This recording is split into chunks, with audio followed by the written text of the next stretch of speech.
From third grade to about seventh grade, I wore glasses, and I did have to stop playing a few sports because the risks of glasses breaking. I can't be rough that much with glasses. It kind of made me not really happy because I couldn't do things that I loved. It was hard to see him go through that. I wanted him to be happy and to feel that he was able to do everything everybody else was. You put your family first, you put your kids before you. I did research myopia more than I had in the past, and really understanding that with the way that Matthew's eyes were progressing and how fast they were getting bad, as he got older, there were other things that could happen with his vision. I mean, we have one set of eyes. The long-term risk factors of myopia, high degrees of myopia when it reaches 6 or more, is central vision loss with myopic maculopathy, cataracts at a younger age, glaucoma, which is peripheral vision loss, and retinal detachment. You can lose permanent loss of vision. So when I found out about my sight, I was like, oh my gosh, this needs to be handed out to every parent out there who has kids and glasses. The reason we chose MySight for Matt is we know that he was progressing and his myopia was already moderate. MySight is the only FDA-approved treatment that helps slow down the progression of myopia and control as best as possible.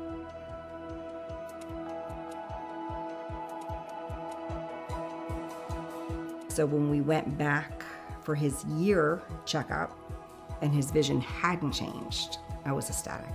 I guess kind of emotional. There's no safe myopia. Once myopia starts, it needs to be treated as soon as possible. Glasses don't really help slow down prescription. At this point, the best tool is MySight.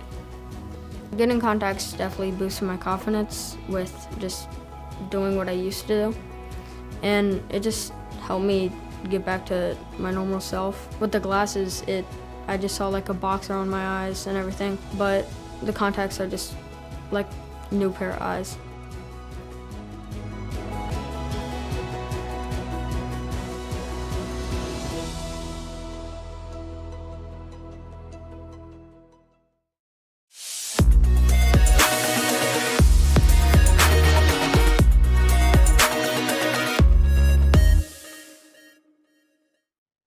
Hi, and welcome to another episode of I Own a Business, where we focus on helping practice owners grow the practice of their dreams. I'm your host, Dr. Steve Vargo, and I have with me Colin Carr. And many of you may have actually heard of Carr Realty, especially if you own a practice and you've delved into the world of real estate.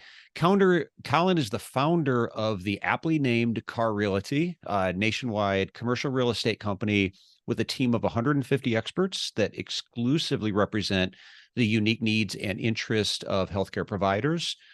He has successfully completed over 1,000 commercial real estate transactions while saving his clients hundreds of millions of dollars. Colin, that's a lot of money. It is. And people a lot of times will say, is there really that much on the line in each deal? And the answer is yes. And we can break it down in a few minutes as far as what's actually on the line. But there's a lot of money that can be either won or lost in just a standard real estate transaction for healthcare providers. Yeah, we're definitely going to get into that, the money side of it. I'll tell you something I hear a lot that probably won't surprise you. Talking with practice owners who are at a point in their lease where the discussion is whether or not they're going to stay in that unit or move somewhere else. And a lot of times what I'll hear is, I can't wait to get out of this lease because I can't stand my landlord. Oh, yeah. A poorly negotiated lease. I'm gonna repeat something that you actually sent me. I was reading some things over before we hit record here, and something you sent me that really stood out to me. A poorly negotiated lease or purchase can cost a practice tens to hundreds of thousands of dollars. Now, I think some things in business we can get wrong. It's a temporary problem, right? If you decide to change your patient schedule and it's not working out, you could go back to the old schedule. If you hire somebody and they don't work out, it's a pain, but you can move on. You could cut ties with that person and replace them. But if you don't get the real estate component right, it can be a burden you have to carry for a long time, correct? Absolutely. Yeah. I mean, if you're looking at a traditional lease for a healthcare provider, whether it's an optometrist or someone else, let's say the space is around 2,500 to 3,000 square feet. If you overpay by a couple of dollars per square foot on an annual basis, which is very easy to do, you take like $3 a square feet times 3,000 square feet, that's $9,000 per year. And then if you have the wrong annual increase, then it ratchets up and you could lose another, another 10, 15, $20,000 over the term of the lease. But $9,000 a year times 10 years is $90,000.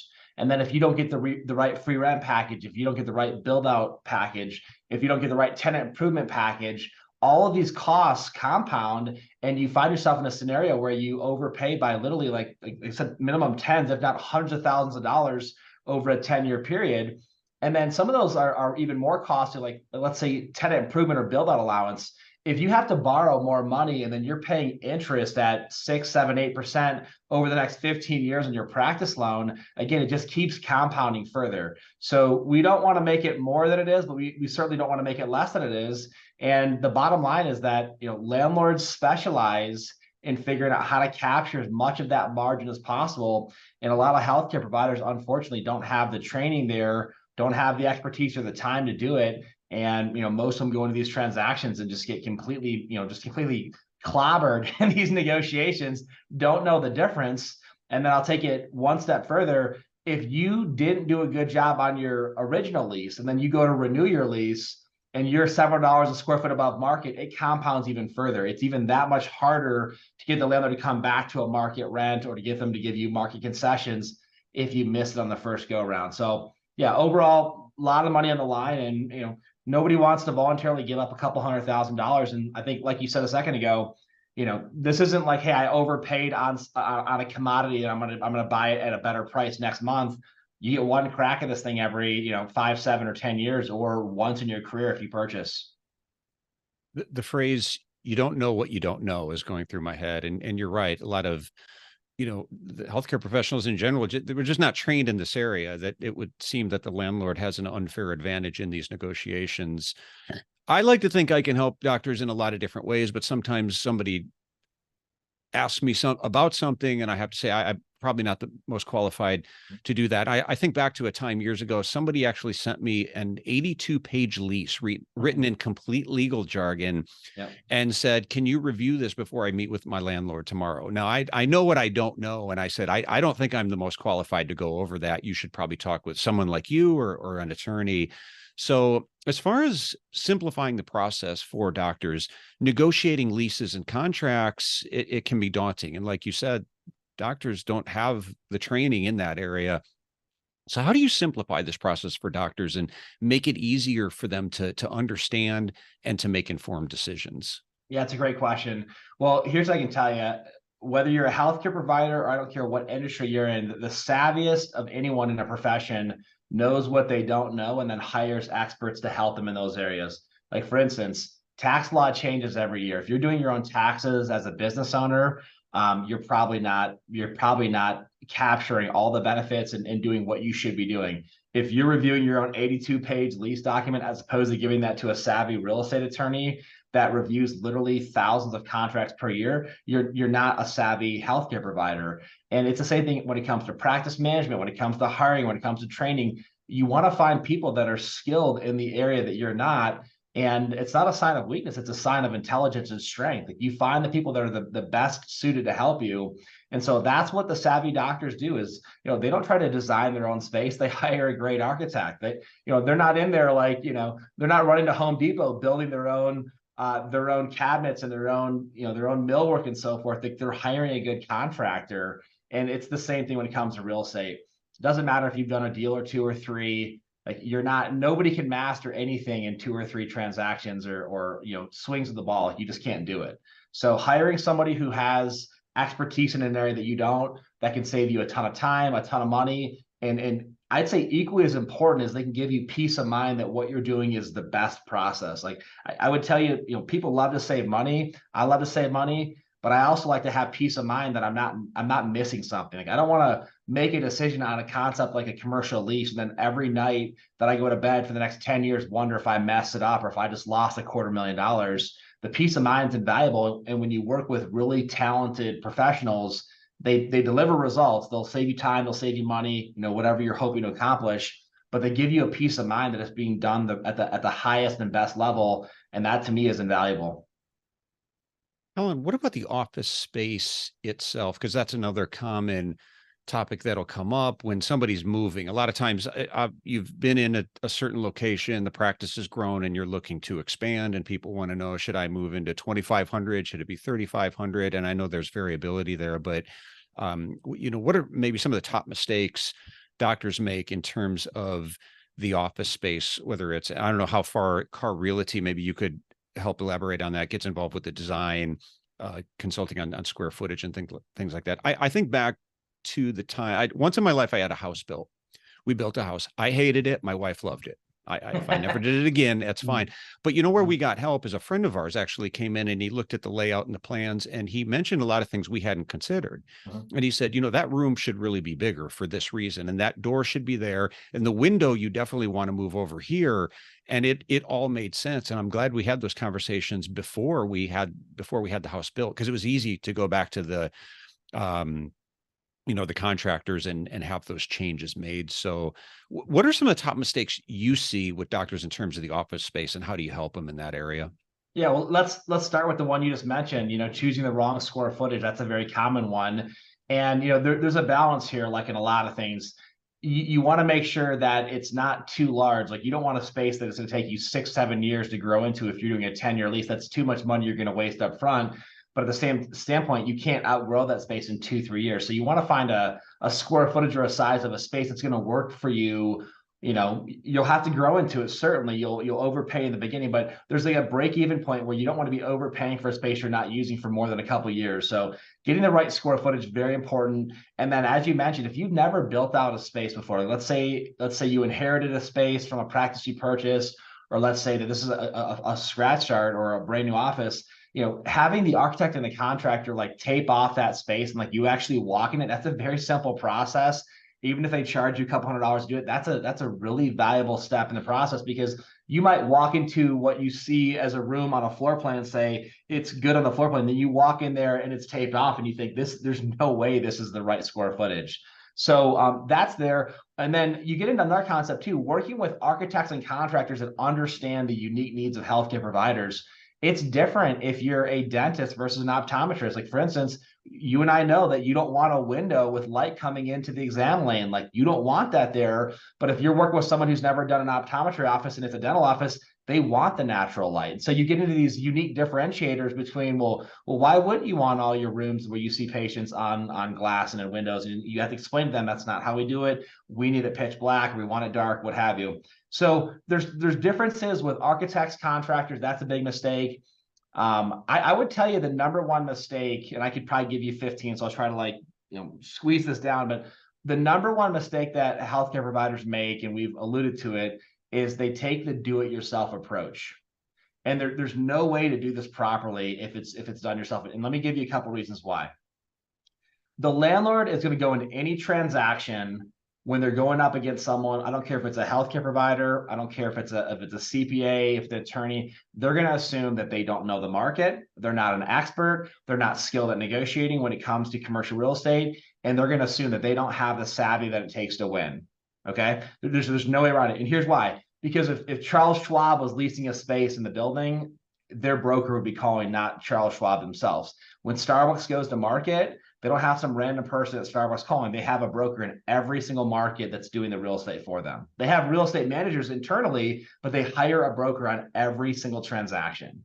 And so when a doctor's showing up to a property by themselves, or when they're calling a landlord saying, hey, my lease is about to expire, send me a proposal, every one of those communications communicates that I don't know what I'm doing. I don't have the time to do this. I'm just going to kind of just slug my way through it. And the landlords are going to capture that transaction at the highest level in their favor, and it's not going to work out well for the doctor. And a lot of times the doctor doesn't know that they're losing. Like, this is kind of funny. I did a lot of work for landlords, and we'd have these transactions where they would do it themselves and they would push us, or they would counter the offer, they negotiate, and we'd give them some concessions or give them a little bit of break on their lease rate. And these doctors would walk away thinking that they just absolutely dominated the negotiation, and the landlord's laughing all the way to the bank because he might have given them a month or two of free rent, or given them new carpet and paint, or reduced their rent a little bit. but there was still like another margin this big in the deal that the landlord took to the bank. And so I could expound further, but the do-it-yourself approach, very few healthcare providers even break even on that deal, let alone actually win.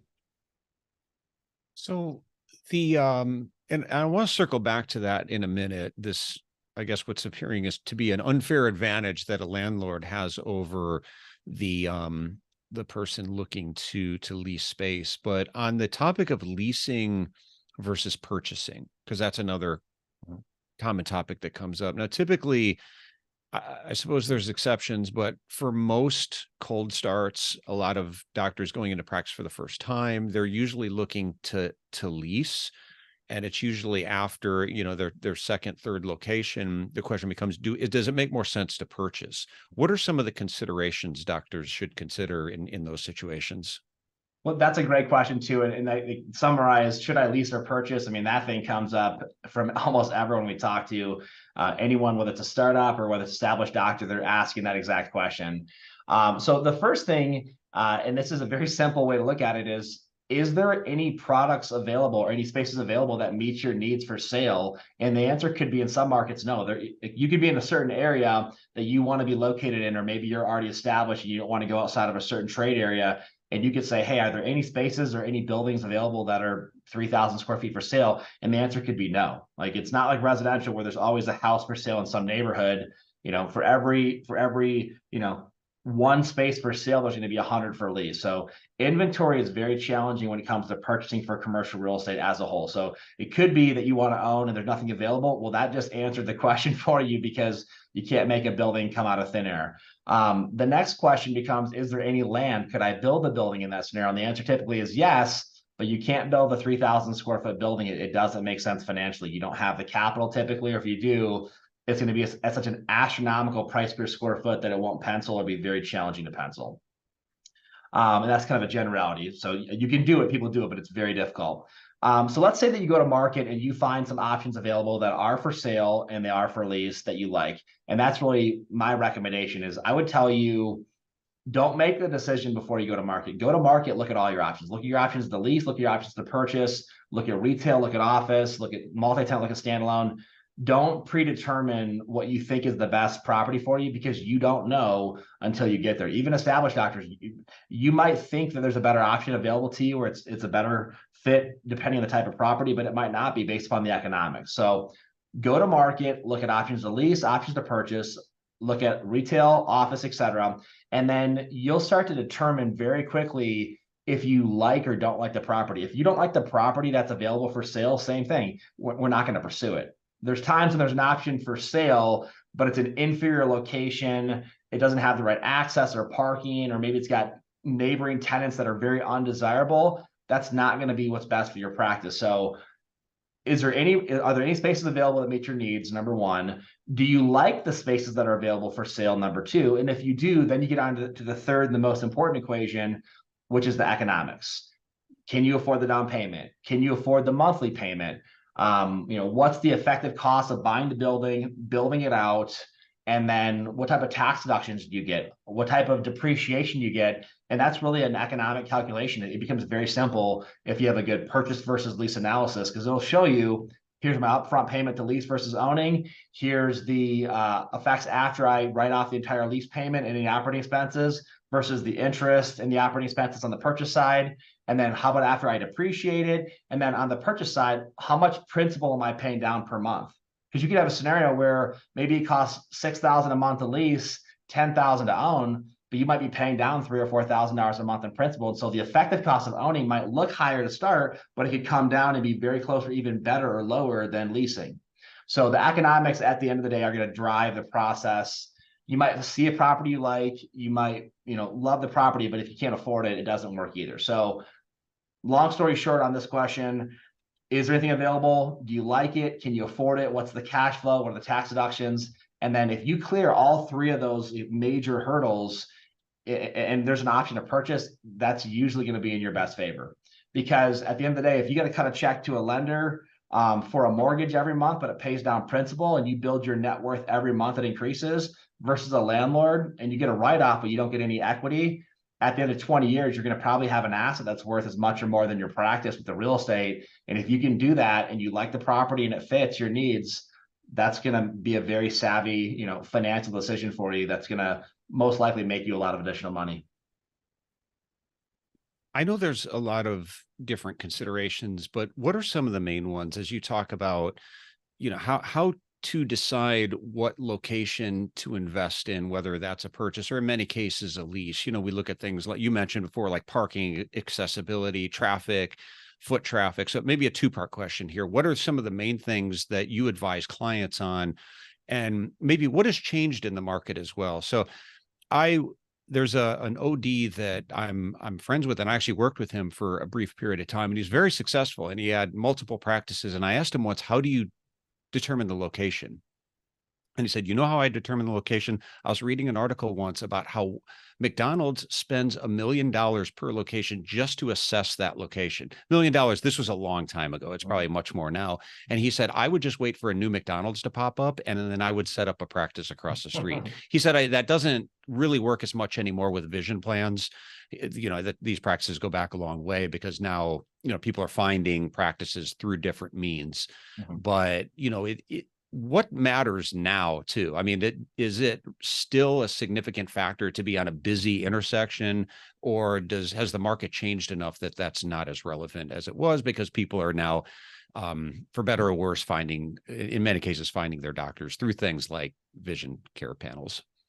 Yeah, I would say that question, is very similar to leasing versus owning. And the answer is it depends. It depends on the economics. It depends on your personal preferences. We'll find some doctors that say, I have to have a large sign in front of my space, and that's a part of my built-in marketing strategy. And so I have to have a big sign. I want anybody who drives up to the property to know that they've got the right location, the right space, et cetera. And then other doctors will say, look, I can do a lot better with a lower lease rate and put that savings into targeted marketing and go after people with better programs. And I can get more precise having them, find me in an office building, but saving a bunch of money when it comes to the rent. So I would tell you whether it's high visibility retail, like in a shopping center or on a major thoroughfare, or if it's in an office or medical office building, you got to have the parking, number one. You can't underpark it to where patients don't have a place to park, or they've got to park, a couple blocks away. That's going to be frustrating for anyone. You got to have a location that number one, you're proud of and that your staff's going to want to work at. I mean, the cheapest property I can guarantee is not going to be the right fit in most scenarios. And so, how do you feel about it? How do your patients feel about it? How does your staff feel about it? That's important. The economics are going to drive a huge part of the process too. I mean, in a lot of markets, you're going to find a property where you might love it, but you can't afford it. Like there's usually going to be like a loss leader where it'll save you a ton of money, but it's going to hurt your practice. And a lot of times there's that, like the highest end, most expensive property as well too. And you might love it, but it doesn't make sense to overpay, by $6,000 a month compared to your next best option. Like you got to have some temperance in that evaluation. Just like houses, like go to market for houses. There's always going to be a house that's more expensive that you love, but doesn't make sense financially for your current budget. So I would tell you, parking, signage, visibility, neighboring tenants is a big one too. There's times when you can get big visibility or exposure, but you might end up having like a vape shop next to you, or you might end up having like some use that you're not very excited about. But some of those, like I call them fringe uses, they'll pay the freight for the high visibility. That's part of their marketing game plan. So neighboring tenants is a big one. Referral sources is a big one too. Like if you're in a medical office building and that office building is bringing in a couple thousand patients a day to see other providers, and you have a chance to post up on the first floor with huge visibility and everyone who walks in sees you, that's a form of marketing. You might not have a sign on the building, but you're getting a couple of thousand people that are healthcare minded that are, coming into that center of that building every day. That's a marketing technique. So lot of variables there, but again, my recommendation typically is go to market, look at your top options, narrow down to the top 3 or 4, negotiate 3 or 4 rounds of negotiations with those 3 or 4, and then you're making both at that point an emotional decision of what you like or don't like, but you're also making a factual business decision on what the numbers say. And again, that's the combination. If it's just numbers and you don't like it, that's not going to work well for you for the next 20 years. If you like it emotionally, but it doesn't work for your budget, or it's going to push back your retirement by 8 years because you got to just keep paying the freight on a unnecessary expense. Like that's not going to work for you either. So I think we're back to where we started with how much trouble you can get into if you don't get this right from the beginning. And again, I'll repeat that. What I read in the beginning: a poorly negotiated lease or purchase can cost a practice tens to hundreds of thousands of dollars. So every good story needs a villain. So let's talk about those nasty landlords for a minute. Yeah. How do you help ODs or healthcare professionals level the playing field? I mean, one, what do landlords know that we don't? And also, how do you help prevent these doctors, healthcare professionals from being taken advantage of by the landlords? Those are great questions. Let me start by saying this. A lot of times landlords do get, vilified or vilified. People look at them and they say, hey man, this person's not a good person or whatever. And there's some really bad landlords out there that fit that persona, and they perpetuate that narrative at a very high level. But landlords typically are just savvier. I mean, think of it this way. If you were playing any sport, like your goal is not to tie, your goal is to win. Like baseball games are happening right now this season. Like no one goes into a game saying, yeah, I don't really care if I win or not. Like everyone's trying to win. If you got into a boxing match, like no one's going to go in there and just, put their arms down and let you punch them in the face. Yet there is an economic boxing match happening in every negotiation, and the landlords want to win. It looks a little different because sometimes they'll be endearing, or they'll be really accommodating to the tenant, or they'll say things like, oh man, I've never done this before. Like no one's paying this low of a rate, or man, you really pushed me hard on this deal. I mean, they make these statements and they just completely pull the wool over these doctors' eyes. I always joke, it's like wrestling with a 4-year-old, right? I mean, you wrestle with a 4-year-old, somehow the 4-year-old pins the 40-year-old dad. The 4-year-old goes and tells the mom, yeah, I just beat dad in a wrestling match. And he truly believes it. So it's that type of a scenario. You get these landlords that know how to play the game. Some of them will just punch you right in the face, and they'll own it and just say, look, you're going to pay the freight or get out of my building. And they take the super aggressive approach. Other ones will be super accommodating. They'll send you a Christmas basket at the end of each year, and they'll act like they're a good friend of yours, and they're taking you to the cleaners. So there's different types of landlords, but the bottom line, the landlord is going into every transaction thinking, what is the highest amount of money I can charge this tenant to where they won't leave, or they'll actually stay and lease the space? And then what's the least amount of concessions that I can give them? Those are the questions. And then they ask another set of questions like, does the doctor have a broker? If the answer is no, they're going to assume they don't know the market, don't have the time, don't have the expertise, and they're not going to treat them with the same level of respect. Okay. They're going to ask questions like, on a lease renewal, are they willing to move? If they're not willing to move, there is no reason to give them anything besides the bare minimums. This is the number one. We talked about mistakes before. The number one mistake in a lease renewal transaction for a doctor is they tell the landlord, excuse me, I don't want to move, or, what would you do if I'd stay, or would you send me a proposal? That's the worst thing you could possibly do to a landlord. What that's telling the landlord is, I'm willing to pay a significant premium because, again, I don't have the time, the money, the expertise, whatever it is. There's no reason to go lower. Like, Steve, if I come up to you and I said, hey, would you give me $100,000 right now? And you'd say, what for? And I'd say, well, because I'm negotiating with you. Let's negotiate. You would say, no, thank you. I mean, you're not just going to voluntarily give me $100,000.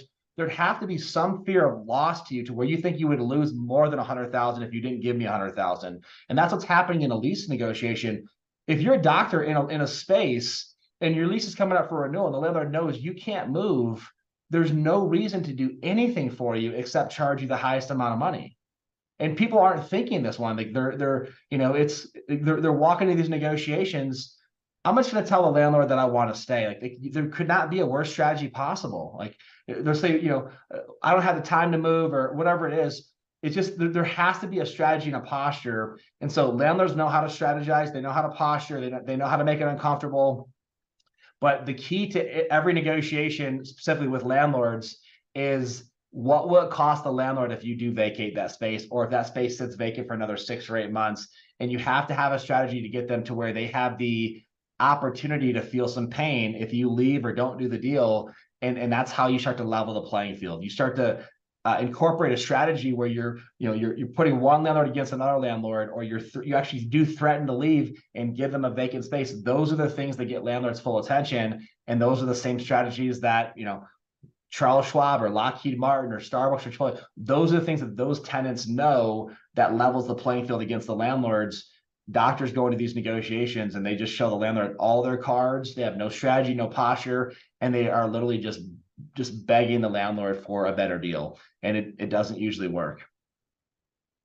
Where are we at post-COVID? It felt like there was a time after COVID where all we heard was the struggles of corporate real estate, and so many businesses went out of business and there were vacancies everywhere. Are we just past that? Is that not even an issue? Because it felt like for a period of time, if you were looking to lease a space, you might have had more leverage, because now you could suddenly walk into strip malls and other places where there were several units and you looked at all the vacancies, and I would get the impression that you would have more leverage. Was that the case at that time? And are we just well past that?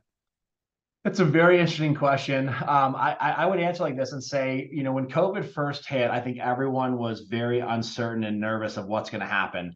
Landlords got nervous and they were willing to renegotiate leases. They were willing to get a little bit more aggressive to attract new deals because they wanted occupancy. They wanted to minimize their risk.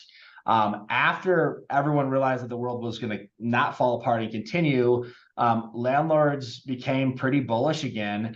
And you couple that with how much money has been injected into the economy by both our current and our former president. So not getting political here, but just look at the numbers. The reason that the feds keep raising interest rates and prime is because inflation's out of control. So much money got pumped into our economy that it's created an artificial world where people, if they wouldn't have put that money into the economy, we would have seen just an avalanche of additional businesses going under and so forth. But they artificially sustained the economy, and now we're in a place where it's basically picked back up where it was before. In a lot of places, it's even higher than what it was pre-COVID, believe it or not, when it comes to prices and so forth for lease rates or purchase prices. So I would tell you, you take that couple with the fact there's been very minimal or greatly reduced development over the last couple of years because commodity pricing got so high, construction so high, and now interest rates are higher. Development has slowed down significantly over the last couple of years for commercial, and so it's bottlenecking even harder than it was pre-COVID, and pre-COVID was like a 20-some year high. So the short answer to your question is it's a very competitive market in most locations. And then you have to go market by market past it. If you're talking about, Orange County, California, there's no land available. You can't expand into the ocean. Like, you're just landlocked. If you're in Tulsa, Oklahoma, there's still land available. So you can keep pressing the boundaries of the city or the suburbs, and you can keep expanding. That provides a little bit of relief in a market because you're always competing with someone just moving a little further out of town. So depends on the market. Again, if you're in Miami, Florida, no one even knew COVID happened. Okay. I remember talking to our brokers doing deals there, and some landlords even raised rates even higher during COVID, like in March and April of 2020. So I would tell you this, it depends on the type of property. It depends on how much vacancy they have currently. It depends on the overall area. Is it gentrifying and getting better? Is it staying strong, or is it on the decline? And then it depends on the landlord's motivation. So, certain property types like multifamily, they can't build it fast enough. Industrial has been on fire for the last couple of years. Warehousing, distribution, manufacturing, they can't build it fast enough. Traditional office space, like if you're in a traditional office building where maybe you have a CPA down the hall, financial advisor down the hall, that kind of thing, that is the number one product that's struggling right now. So if you're looking for an opportunity, traditional office space, that's probably your best opportunity. Retail stayed pretty strong. A number of retailers have gone out, but a influx of franchises and concepts have come in. So retail strong, medical office is strong, industrial strong, traditional office space, that's where it's soft right now. And we're seeing some landlords that are willing to do healthcare that have never done healthcare before, and that can be a great thing. You might find a much better concession package as far as TI allowance, free rent, lower lease rates. But that's the product. If you're looking for a deal, that's where you'd find it right now. Everything else is honestly, it's as high as pre-COVID, if not higher. Let's talk about money. I'm going to put you on the hot seat here, Colin Carr. When I was looking over your company and services, you mentioned a couple things that jumped out at me. Healthcare providers being able to save $100,000 or more on their next lease renewal, and also healthcare providers being able to increase their net worth by seven figures through commercial real estate. So, speak to that.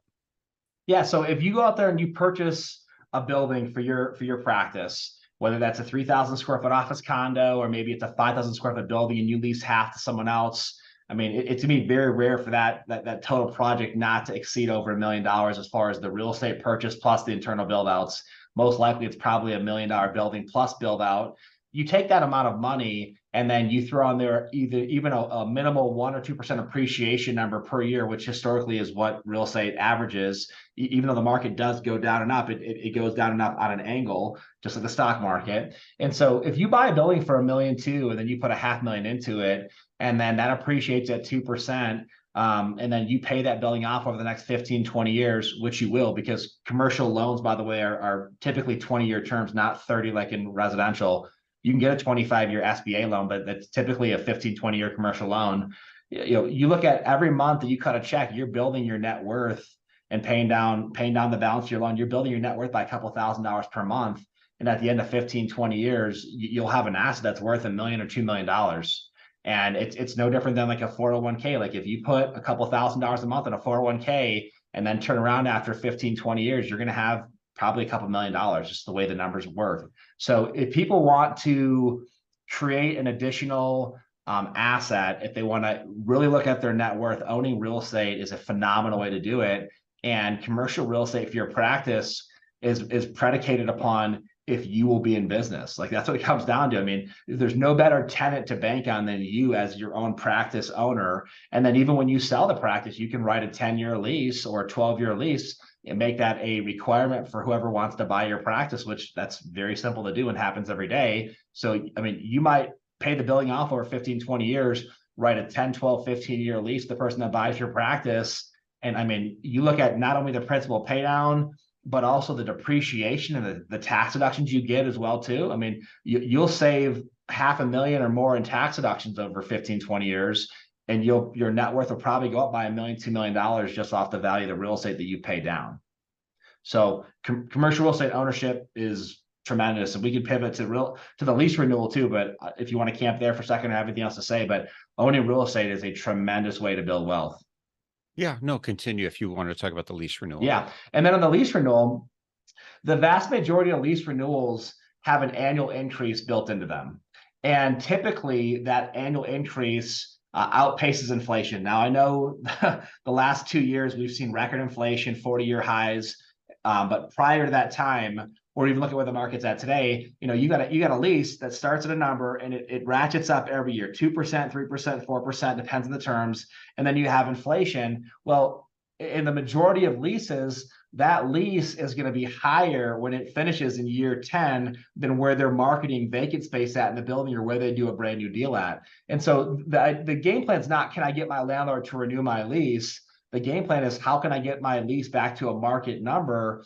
How can I get the same free rent that a new tenant would get, for not only the build up, but also once the lease commences? How much money would a landlord put into a new space? If I moved out of here and they had to scrape it down to the concrete and the studs, what would they give a new tenant to build out the space if it was a restaurant or a coffee shop or someone else? And then how can I capture a portion of that? And you start looking at those numbers, you're going to get to $100,000 in a matter of seconds. So most healthcare providers are in a lease. They say, hey, I like the space, like the location. It's easier for me to stay than it is to move. That's great. But how do we get the landlord to treat you even close to as fairly as they treat a brand new tenant? And if you can get to where they give you a deal even close to what they give a new tenant, you're going to probably save $100,000, $200,000, $300,000 off of what you've been paying or the trajectory of where they want to renew you. And then that all comes back to, you got to have a strategy. You got to be willing to go to market. You got to be willing to look at other properties. You have to have a posture to where the landlord believes that you might vacate that space. They can't just be just bluffing of saying, I might move. You've got to have gone to the market. You've got to have other options. You need to know what it looks like to purchase a building versus staying and renewing. And at the end of the day, there's got to be a fear of loss for that landlord. If there's not, then they're gonna pin you in the corner. they're gonna beat you up for higher lease rates, higher increases, lower concessions, and you're gonna lose a lot of money. So typical lease renewal, if it's done properly, you'll save $100,000, $200,000 off of what you would pay if you just kept the lease going and you didn't have a strategy or game plan. So a lot of things to consider here, and I haven't come up with the title yet for this episode, but I will not be calling it Real Estate Do It Yourself. Yeah. That's a good warning. I joke, and people they don't think it's the same thing, because like, look, when it comes to real estate, you can do the deal. It's not a matter of whether you can get a contract signed or whether you can call on a space, but is that the right game plan to save money? Like, for instance, I could say, you know what, I don't need to go to an optometrist. I'll just check my own vision. That looks good enough. Like, I'll just call it a day. Well, if I need a pair of glasses, I'm just going to run into a Walgreens and just grab a pair off the rack, and I'll be just totally fine. Like, an optometrist would say that's a fool's game plan. Like, why would you do that? Well, I'm just going to do it myself. You need a tooth removed. Like, Tom Hanks just took a rock and an ice skate in Castaway. Just like, hey, just hit the ice skate against the rock or whatever, and you can pop your own tooth out. It's just that easy. Like that. We joke about that, but that's what's happening. These doctors go into these deals. I'm gonna do it myself. I'm pretty savvy, or I can get a deal done. You certainly can, but it probably costs you $250,000. Yeah, and that's a good place to wrap it up there on that thought of losing that much. So for how would somebody choose the best commercial real estate, and can you speak to what does that cost them? How does that work in terms of the fees that they would be that they'd be looking at? Well, I'll start with that. The number one reason that people wouldn't choose a commercial real estate agent to help them is because they think that it's going to cost a lot of money, or they don't have the money to invest in it. And the beauty of commercial real estate commissions are they're paid just like residential by the landlord or the seller. So if you're a healthcare provider operating as a tenant or buyer for your practice, the landlord is going to pay that commission. They have a commission agreement set aside with their broker or their listing agent, and it's built for two people. If you do a deal by yourself, the listing agent keeps that money, they get a double commission, or the landlord will just pocket that amount of money. So just like if you've ever bought a house, if you bought a house, it's very, very rare for the seller to say to the buyer's agent, no, you got to pay your own commission. It doesn't work that way. They give a portion of the proceeds of the sale to their broker as a listing agent, and then also the buyer's agent, and it works fantastic. So same thing, commercial real estate, commissions always paid by the landlord or the seller. If you're a doctor as a tenant or buyer, you won't be paying the fee, and you're not going to save money. They're not going to discount the commission to you. Again, if you own the property, you could choose to do it yourself and not pay commissions, but you're not choosing the commission amount or who gets paid. So that's number one. So that's a no-brainer at that point to hire someone. Then the next question, how do you find a great broker agent? The first thing you can do is just ask people in your community that you trust. Like, ask your lender, ask your attorney, ask your CPA, who do you know that specializes in representing healthcare providers? And a lot of times you're going to hear the same name or the same person come up for multiple people. That's a great start. If you don't have anyone that you can ask the question to, if you don't get anyone that knows anyone, then you just start looking online. You start looking up, healthcare real estate broker, or, dental real estate advisor, whatever the terminology is that you are looking for in your area, search that. And then once you get a name and a number from either Google or Bing, or from someone you trust in your market, your practice management consultant, et cetera, then call the person and ask them to meet you in person or talk to them over the phone. And then just ask them questions like, what would your game plan be? What do you think is most important? What do I need to be aware of right now? And they're going to tell you very quickly what it looks like to have a game plan and strategy. And you're going to know quickly whether you like the person or not, whether you trust them or not, whether you want them to help you or not. And if you don't get the feeling that I want to work with this person, just go to the next one. Like, don't settle here. Okay. Like, you would say the same thing. If a patient came into your practice and they didn't trust you or didn't like you, you would tell them, listen, I'm not going to strap you to a chair and make you be my patient. Your vision's too important. Go somewhere where you feel comfortable, where you trust the provider. It's too important, but don't not go to an optometrist just because you don't like me. Like, go find someone that you trust. It's the same thing. If you meet with a person, even if they come highly recommended, you don't like them, go on to the next person. But it won't take very long for you to figure out if you do trust them or you don't. And I would say this, there's too much on the line you owe it to yourself, you owe it to your family, you owe it to your practice to do the best you can with what you have. And it should involve an expert in that area. Colin, a lot of great insights, a lot of great food for thought. I'm sure anybody that is in a situation of looking in any, to delve into real estate in some capacity got a lot out of this. And to my, joke before about not doing it yourself, I think that came through loud and clear. You and Carr Realty have a lot of traction in the healthcare industry and in optometry. Your name comes up over and over in my work with doctors. And I think it came through loud and clear in this interview, the wealth of experience that you have in this particular market and this sector. So how does somebody find out more information about Carr Realty? Yeah, I appreciate that. The best way to get in touch with our team is our website, and that's carr.us, CARR.us. Upper right-hand corner of our website, you can click to find an agent in your local market. We also have a tab called resources. If you're the type of person that likes to get educated in an area, whether it be a little bit or you want to become an expert, we've got literally hundreds of FAQs, glossary terms, educational articles, videos. And so we do we're very intentional trying to educate the healthcare community on different aspects of commercial real estate. So if you want to become an expert, we've got as many resources as you could possibly absorb. If you just want to get in touch with an expert and let them take over from there, click here to find an agent, and we'll start the process with you at the highest level. Well, perfect. Thank you, Colin. I appreciate it. I appreciate you having me. Thanks a lot. So, well, thanks, Colin. And first time we've covered the real estate issue. So a ton of great information here. And thanks again to Colin, and thanks everyone for listening. If you'd like more information about iDoc and how we work with ODs to help them grow their practice, you can find out more at idoc.net. So thank you for listening.